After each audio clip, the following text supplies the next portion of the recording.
क्या आपने कभी विचार संचरण का दृश्य देखा है? एक स्थान पर बैठा हुआ मनुष्य जो कुछ सोचता है वह विचार ठीक उसी रूप में दूसरे स्थान पर बैठे हुए मनुष्य के मन में प्रकट हो जाता है। संयोगवश नहीं वरन तैयारी के साथ एक व्यक्ति दूर पर बैठे हुए दूसरे व्यक्ति के पास संदेश भेजना चाहता है और वह व्यक्ति जानता है कि संदेश आ रहा है तथा वह उसे ठीक उसी रूप में प्राप्त भी कर लेता है। इस क्रिया में दूरी का कोई महत्व नहीं है। विचार अपनी यात्रा प्रारंभ करता है और किसी भी स्थान पर बैठे हुए दूसरे व्यक्ति के पास पहुंच जाता है। वह व्यक्ति उसे ठीक ठीक समझ भी लेता है। यदि मेरा मन आपके मन से सर्वथा भिन्न होता तो इस प्रकार के विचार संचरण की प्रक्रिया कैसे संभव थी? साधारण अवस्थाओं में मेरा विचार आप तक सीधे सीधे नहीं पहुंचता। पहले वह आकाश स्थित लहरों में घुल मिल जाता है और वो लहरें तुम्हारे मस्तिष्क में प्रवेश करती हैं। फिर वहां पहुंचकर वे तुम्हारे विचार का रूप ग्रहण करती हैं। यहाँ पर विचार आकाश में लय हो जाते हैं और वहां जाकर वे फिर अपने असली रूप में पुनः प्रकट हो जाते हैं। यह क्रिया चक्रवत है, पर मानसिक विचार संचरण वाली विधि में ऐसी कोई बात नहीं है। उसमें वह बिना रूप परिवर्तन के ही सीधे सीधे एक स्थान से दूसरे स्थान पर पहुंच जाता है। इससे स्पष्ट मालूम पड़ता है कि मन अविच्छिन्न है। योगियों ने ऐसा ही कहा भी है। मन विश्वव्यापी है। आपका मन, मेरा मन और दूसरों के छोटे छोटे मन सभी उस विश्वव्यापी अविच्छिन्न मन के अंग हैं। उनकी अवस्था महासागर में उठी हुई छोटी छोटी लहरों के समान ही है और इसी अविच्छिन्नता के कारण हम एक दूसरे के पास विचारों को अबाधित रूप से भेज सकते हैं। अपने चारों ओर जो हो रहा है उसे आप अच्छी तरह देख रहे हैं। यह संपूर्ण विश्व प्रभावात्मक है। हमारी शक्ति का जो अंश हमारे शरीर के पोषण में व्यय होता है उसे छोड़ बाकी बची हुई संपूर्ण शक्ति दूसरों को प्रभावित करने में ही लगी रहती है।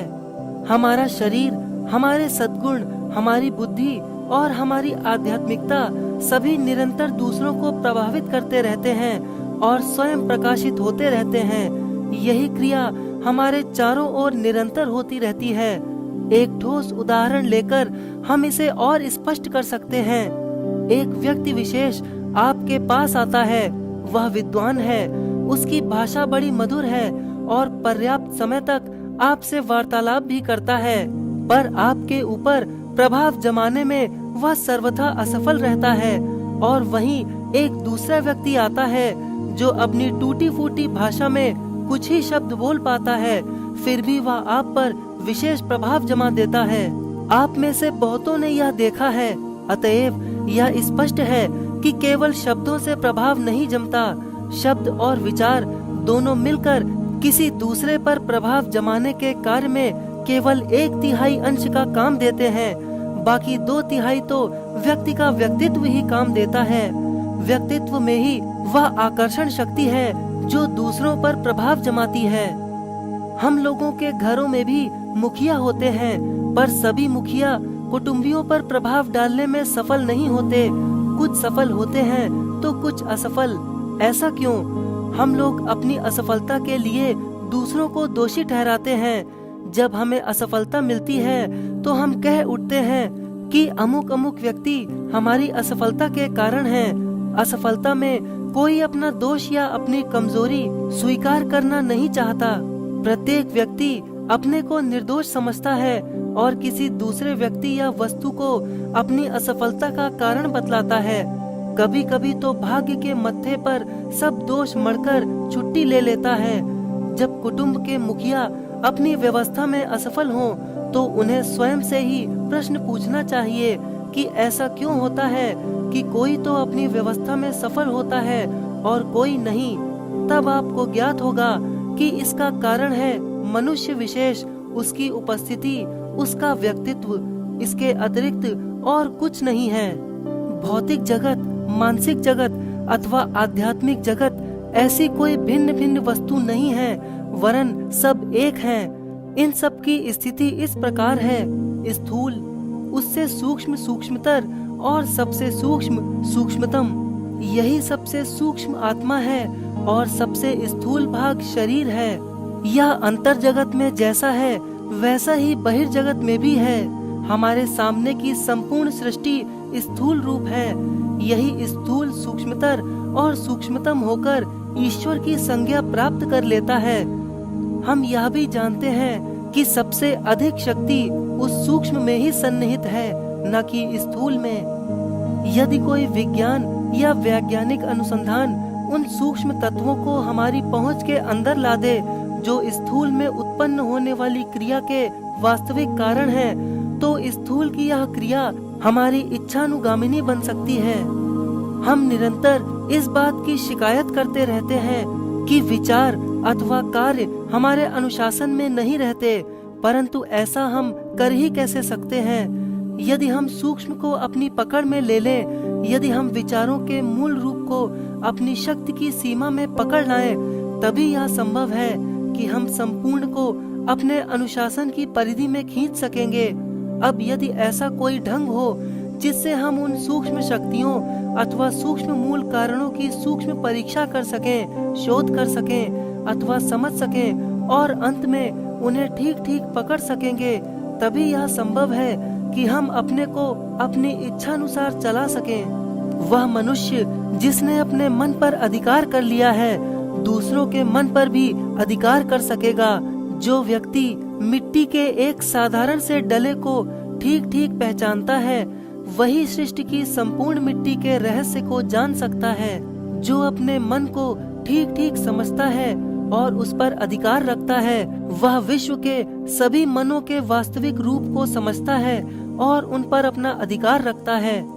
यदि हम इन सूक्ष्म शक्तियों पर अधिकार कर लें, तो बहुत सी शारीरिक व्याधियों से छुटकारा पा सकते हैं, बहुत सी चिंताओं से पिंड छूट सकता है और बहुत सी असफलताओं को सफलता में परिवर्तित कर सकते हैं। अब मैं आपसे एक सिद्धांत की बात कहूँगा, जिसके विषय में तर्क नहीं करूँगा, वरन आपके समक्ष सीधे ढंग से उसके परिणाम को रख दूंगा। प्रत्येक मनुष्य अपनी बाल्यावस्था में ही ठीक उन्हीं स्थितियों से गुजरता है जिनसे होकर संपूर्ण मानव जाति आगे बढ़ी है। अंतर केवल इतना ही है कि इस क्रिया में मानव जाति ने सहस्त्रों वर्ष लगाए हैं और बालक कुछ ही वर्षों में सब स्थितियों को पार कर लेता है। बालक पहले प्राचीन जंगली मानव की दशा में रहता है और सुंदर सी तितली को अपने पैरों के नीचे कुचल देता है। बालक पहले ठीक उसी रूप में रहता है जिस रूप में उसके असंस्कृत पूर्व पुरुष प्राचीन काल में रहते थे। जैसे जैसे वह बढ़ता है, वैसे वैसे वह भिन्न भिन्न स्थितियों को पार करता हुआ अपनी जाति की विकास दशा को प्राप्त करता है।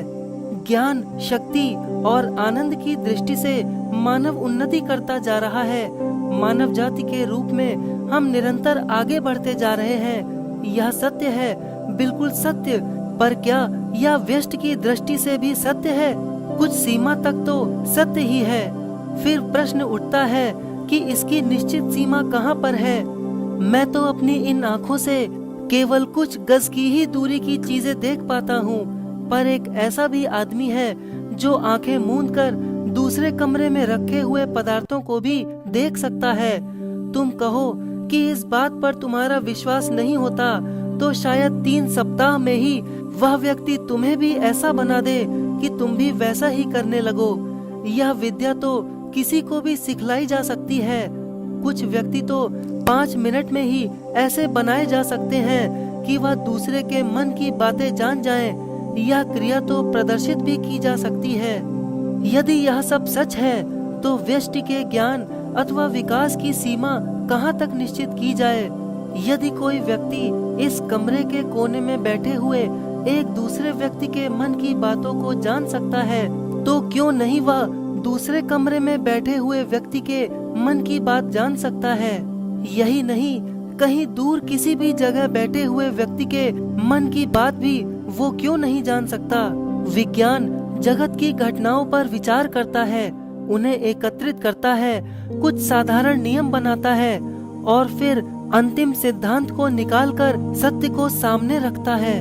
परंतु यदि हम घटित होने वाली घटना को ही न माने तो भला विज्ञान कार्य ही कैसे कर सकता है।